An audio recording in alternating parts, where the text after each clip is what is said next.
I'm going to talk a bit about the media and the information that you hear from them regarding the real estate market and foreclosures. We hear a lot about it pretty much on a daily basis.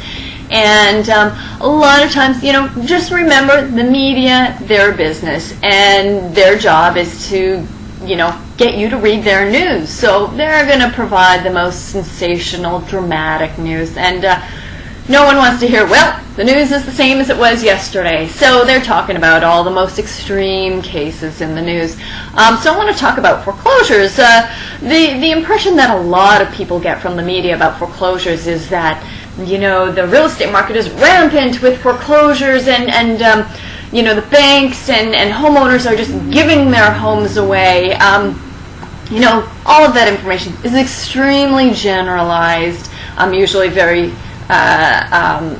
maybe is only really reporting on a specific area or a specific situation, but they generalize it a lot of time. I can tell you in the greater South Bay, which is in South Los Angeles County and consists of the beach cities, Hermosa Beach, Manhattan Beach, Redondo Beach, El Segundo, and the surrounding areas, Hawthorne, Torrance, Carson, Gardena, etc. Those areas certainly have been affected by the foreclosure activity, but maybe not to the same degree as other areas of California or the U.S.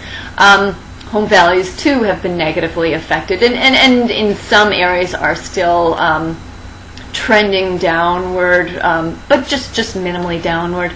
But the thing is, the general idea I want to give people is, every time you read something in the media about foreclosures or the real estate market, take it with a grain of salt. If you want to know the, more specifics, talk to a local realtor, and especially one who keeps on top of what's going on with the local real estate statistics. A lot of people, and I share this with my clients, a lot of people are very surprised to find that the number of homes for sale in the greater South Bay in the last 15 months has been trending downward. We're not talking a little blip. We're talking a good, significant downward trend. That being said, the home values have not been trending upward. Home sales have been rather steady and pretty consistent. Maybe even in the past year for 2011 has been a little, it appears to be higher than it was the previous year in 2010. What's to happen in 2012? We'll see.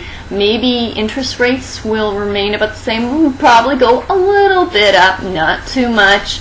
Values, I suspect, will continue to trend a little bit downward, and maybe even in some areas a little bit of stability. So, we're seeing lots of first-time home buyers. They make up the majority of the market. We'll see the experiences that they have. But, if you're thinking you're going to come in and, get a 50% discount or even a 30 or 20% discount on a home in the greater South Bay, that's just not happening unless you're willing to plunk down a bunch of cash purchase on a significantly physically distressed home and fix it up on your own. So, but if you're looking for a nice home to live in, expect to pay fair market value.